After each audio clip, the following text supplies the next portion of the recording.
Director of the Swami Vivekananda Cultural Center at the Consulate General of India in Durban, Dr. Chaitanya Prakash Yogi, Madam Justice Mohini Moodley, Dr. Sheetal Bhoola, Mr. Piyush Khandalwal, Mr. Sipiwe Mchunu, distinguished guests, online viewers, namaskar and welcome to episode 11 of Pravasi Samvaad or a Diaspora Dialogue.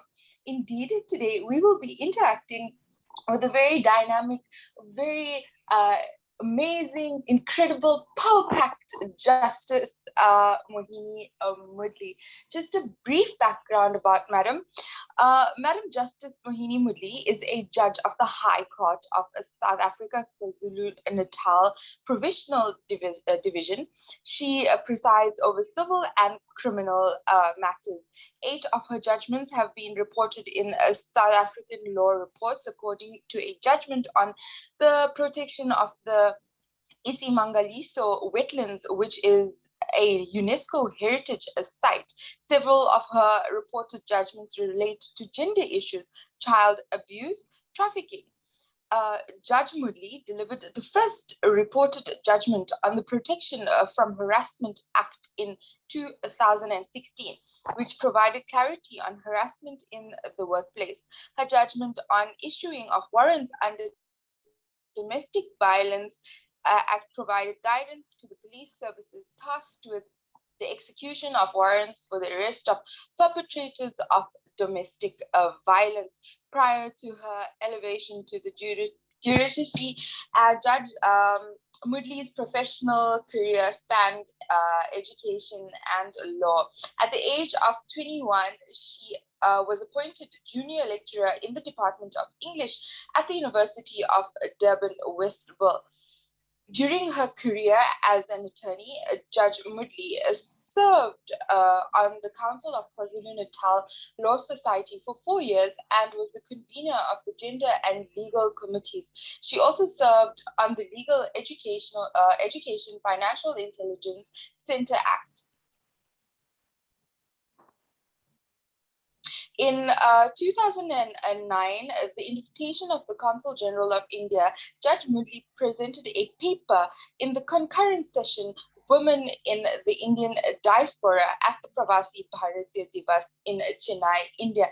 Indeed, today we will be interacting with Madam Justice Mohini Moodley on this 11th episode of Pravasi Samvaad with Dr. Sheetal Bhoola, who is an academic in South Africa.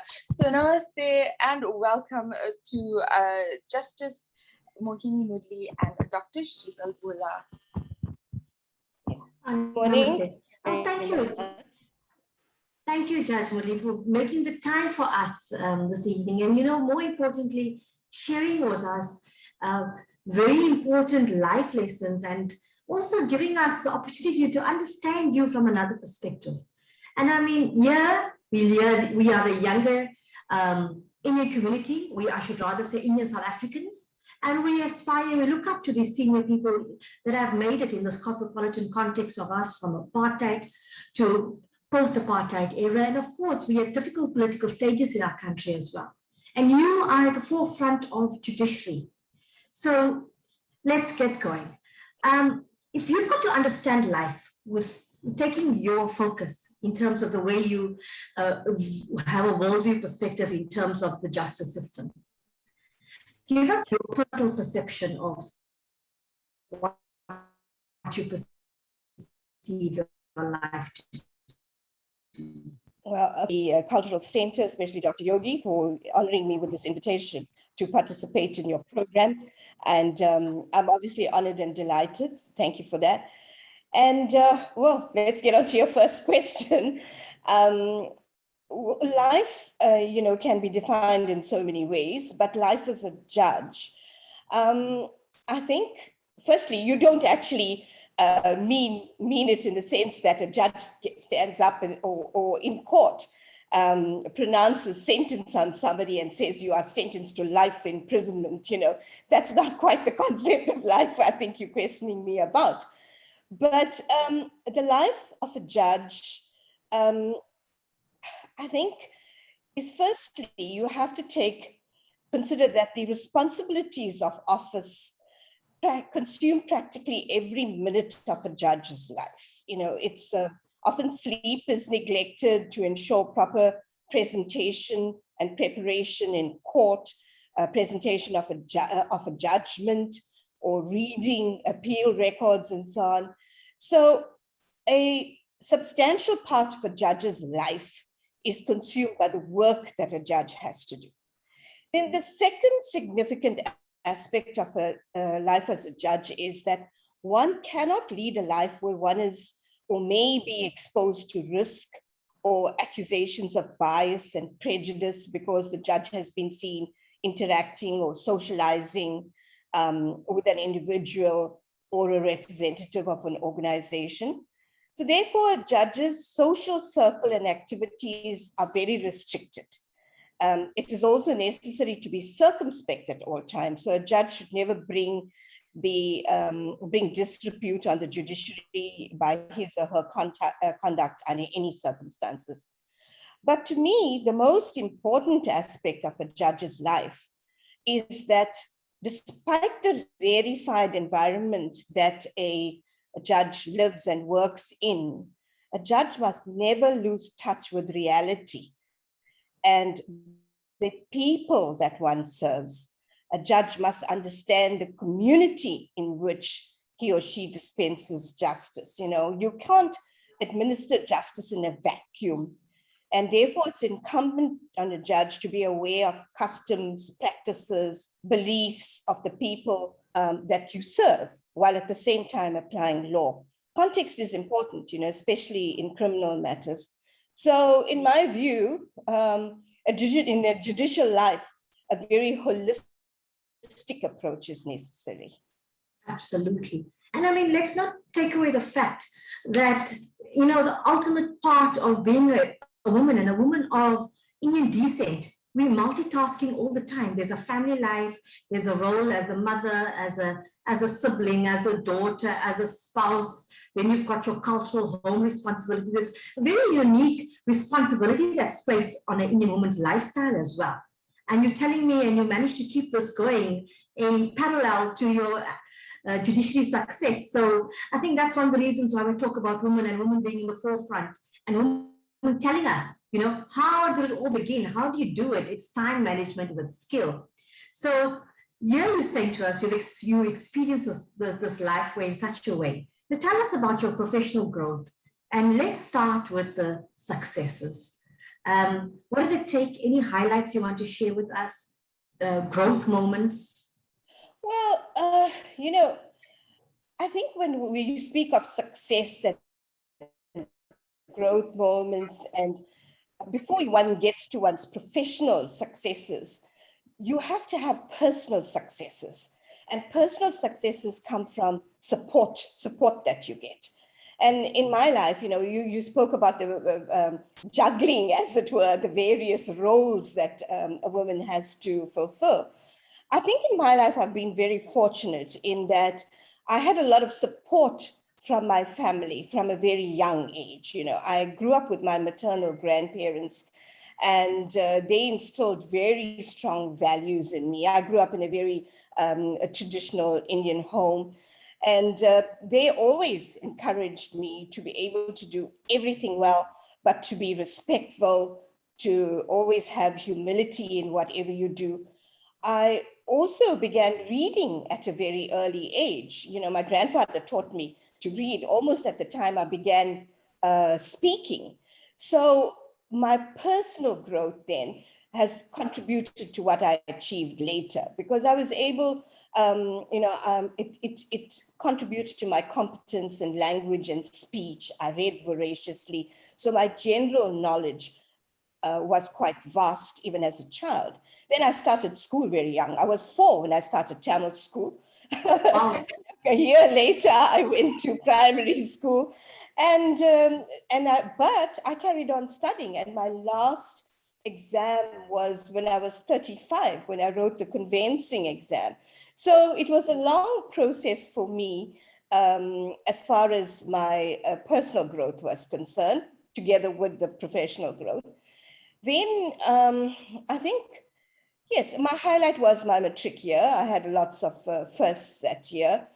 And then I went on I was in fact the first and, well, the youngest junior lecturer to be appointed to the English department at UDW. You know, I made that vast leap, as it were, from student to staff in 1976. It was that I became the first junior lecturer there.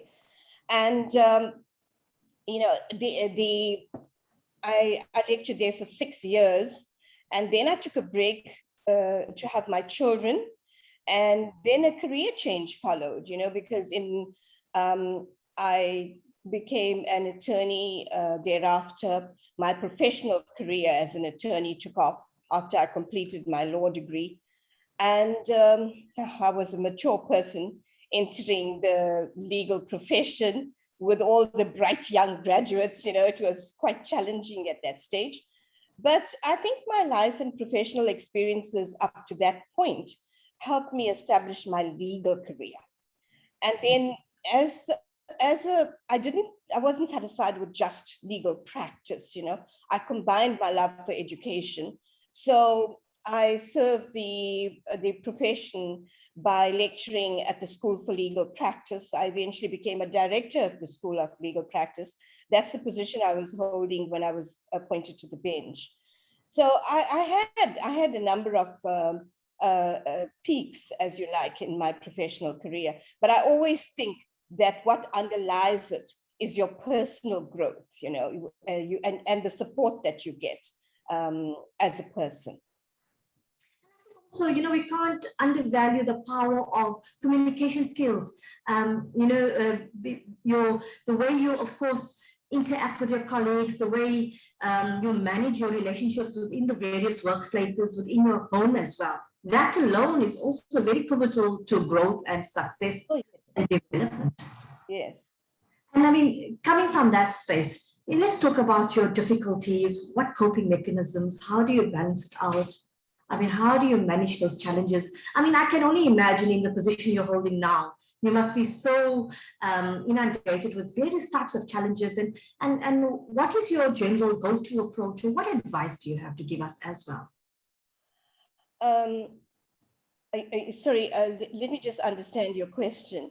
I say challenges and difficulties, you know, your coping approach, how you manage yourself, whatever they may be, even current challenges now within the workspace.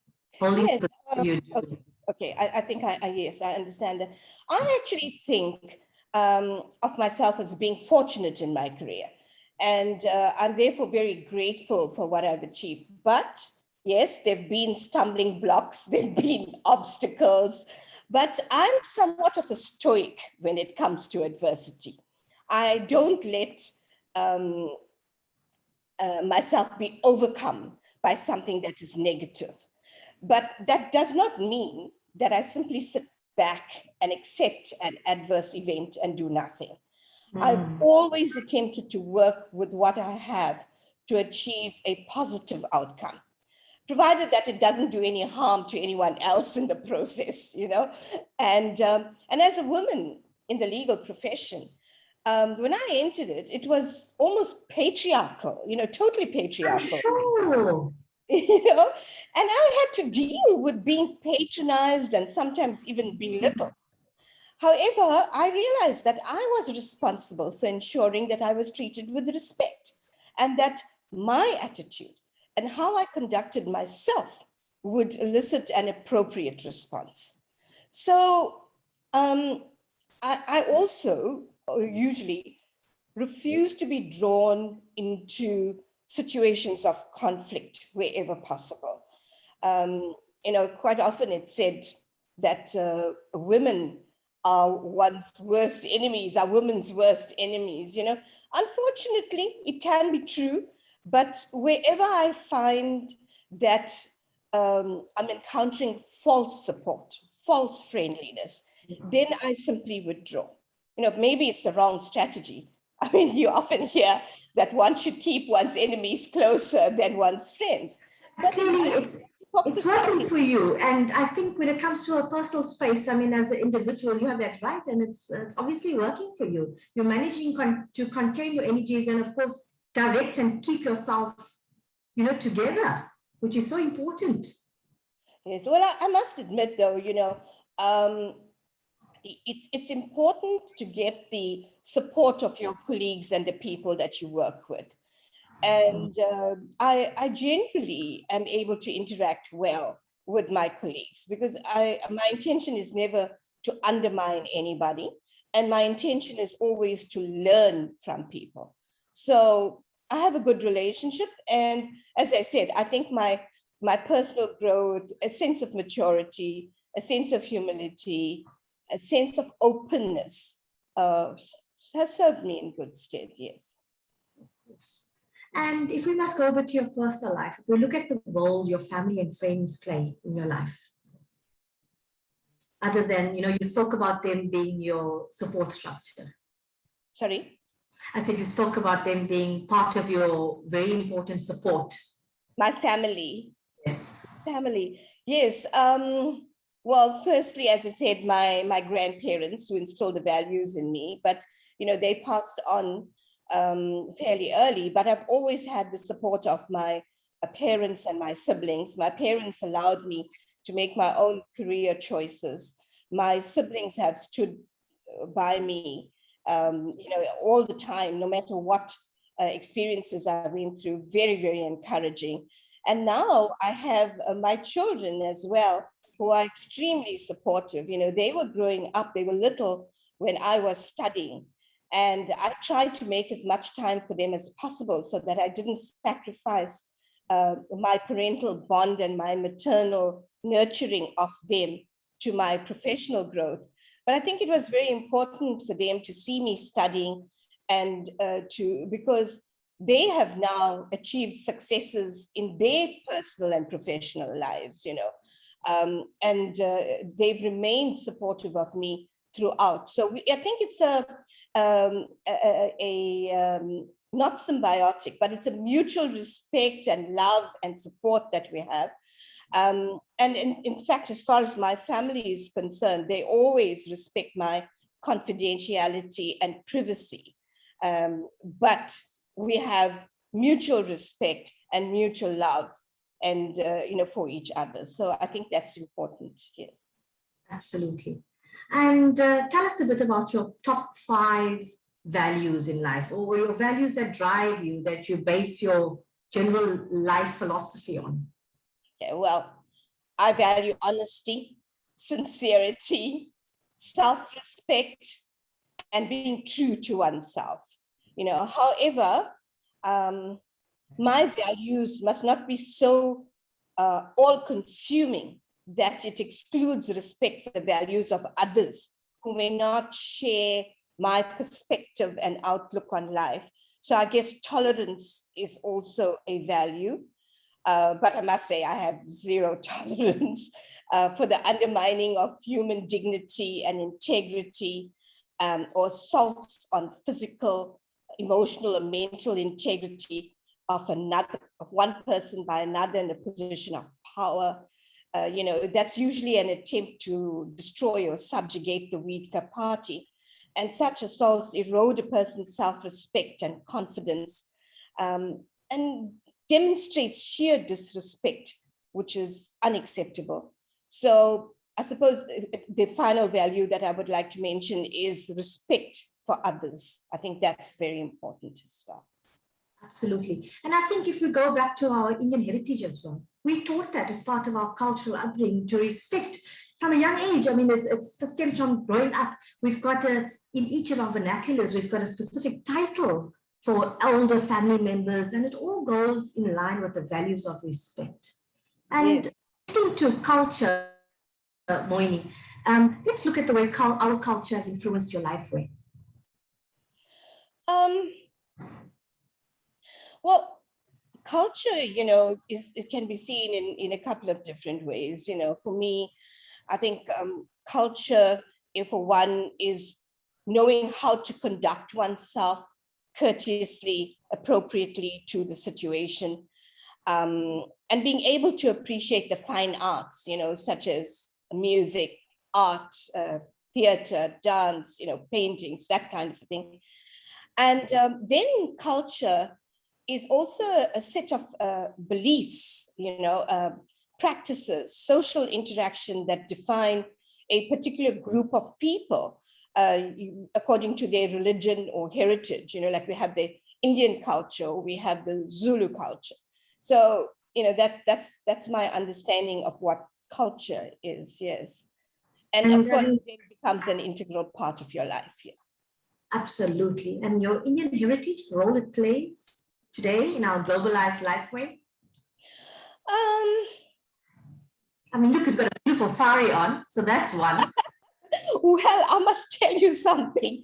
I don't feel it, firstly, it's necessary to deliberately sort of incorporate my Indian heritage into my lifestyle. It's integral to my lifestyle. I'm comfortable with it. I expect my cultural beliefs and practices to be respected by others in as much as I respect theirs. You mentioned my sari. I started wearing a sari as a professional dress decades ago. When I graduated from student to lecturer, as you mentioned, I was only 21. And I had students older than me, especially the part-time students. Some of them had been my teachers at school. So I needed something to set me apart, to command attention and respect. I had huge classes of sometimes 300 or more. UDW had some massive English classes. So the sari in my mind was elegant. It was versatile enough to go from workplace to the social arena. But more importantly, it also commanded a degree of respect because I felt confident in the cultural heritage it embodied, So as an attorney, I appeared in court in saris. I sit on the bench in a sari. I have never been told that I'm inappropriately dressed in a sari. So it's me, part of me and who I am. Absolutely. And any other aspects that's incorporated into your lifestyle if we have to go back to our Indian heritage? Food, a specific love for maybe the music? Oh, yes, I'm very passionate about, my Indian heritage and learning about my culture. I'm a devout Hindu. I grew up in a Hindu home where we observed all the traditional prayers and so on. We always dressed in Indian dress for the festivals and so on. But I feel a bit sad that my children missed out on that. I didn't have the opportunity. My grandmother initiated them into Hinduism and so on, but she passed away, and then I was battling to come to terms with her loss, as well as starting my career as an attorney and working and being a mother. So it was actually easier for me to let the children get their extracurricular activities at school. That excluded cultural activities. So I feel sad. That's one of my goals eventually, that I will have to, try and make up for it. But as for myself, I have recently started to learn Tamil again. I enrolled for an online class, and because it was meant to actually help me speak Tamil. However, currently it's in abeyance because my workload and other responsibilities have overtaken me. But it is via SOAS in London, and it's gone back to the basics. But it's been wonderful because it's an interaction where I'm encouraged to speak Tamil. So I will go back to it as soon as I can. Yeah. Wonderful, wonderful. So going forward from here, you've achieved so much, you've accomplished so much. What are your future aspirations now, career-wise? Career-wise, Sheetal, I'm actually at the end of my professional career now. I should be retiring in a few years. And I think I've had a very fulfilling and satisfying career, both in law and in education. And as I said, I'm very grateful for that. So I think professional goals are actually unnecessary at this juncture of my life. But now, so I just want to fulfill the responsibilities of my office with pride and competence until the end of my career. That's my current goal. Then I would like to devote my time, once I do have more time, once I've retired, to education programs relating to my profession, perhaps whether it's for NGOs or community organizations, so that I can continue to be a useful member of society. And then I would also like to learn more about my cultural heritage and other cultures. That will combine well with my love of travel. So hopefully we get to the end of a pandemic and it becomes easier to do that. So actually my future aspirations are more personal orientated rather than professional at this stage. Yes. And any messages you got out there for our aspiring young individuals that want to enter judiciary, want to have a, look upon you and say, wow, what advice do you have? I would say that education and knowledge will give anybody, every young person, the power to make his or her mark in the world. But education is not only acquired at a university or through formal education. You must educate yourself in the true sense of the word. That is, it means the acquisition of general knowledge, developing the powers of reasoning and judgment, and preparing oneself intellectually for life as an adult. And it's also essential that you get to know yourself so that you can make decisions that are suited to you, to your career and interests. And it's also very important to be receptive to advice and guidance. One should never be arrogant in assuming that you know everything that it is necessary for you to know. It's an assumption that is actually a sign of immaturity and insecurity, and it can be fatal to success. So I think that is my message. Education is under so much threat in currently, but that's formal education. It doesn't mean that it needs to impact negatively on your education as a person, a whole person. Yes. No, absolutely. And we're learning every day. You learn from your environment, the people around you, what you read, who you socialize with, what you allow yourself to think about, question, understand, and perceive. So I think thank you so much, so much for that very sound input. And people, I think, need to consider that more seriously, in my opinion. But more importantly, thank you so much for looking so beautiful for us, looking so eloquent, making the time for us. Thank you. Thank you. As I said, I'm very honored, and the Indian consulate has always been very supportive of me. When they invited me to present that paper at the Pravasi as well. And, I always attend functions as much as possible whenever I can. It's all part of us, of our integral lives here as South Africans. This is a rainbow nation. We must just show respect for everybody. So I'm very grateful for the invitation. I'm honored. And I do hope that in some way I can then serve my community by motivating the young people further. Thank you. Thank you so much. Thank you. And namaskar. Thank you. Thank you so much, Madam Justice Mohini Moodley ji and Dr. Sheetal Bhoola, for that very interesting, profound interaction. Thank you, ma'am, for taking time out of your busy schedule and sharing your journey with us and the greater audience. Indeed, with that, we've come to the close of episode 11 of Pravasi Samvaad, or Diaspora Dialogue, with the very dynamic Madam Justice Mohini Moodley and Dr. Sheetal Bhoola. On behalf of the Swami Vivekananda Cultural Center at the Consulate General of India in Durban, it gives me great pleasure in thanking them. Thank you to the director, Dr. Chaitanya Prakash Yogi, Mr. Sipiwe Chunu, Mr. Piyush Kandalwal, but most importantly to our online viewers. Thank you so much for watching our online programs.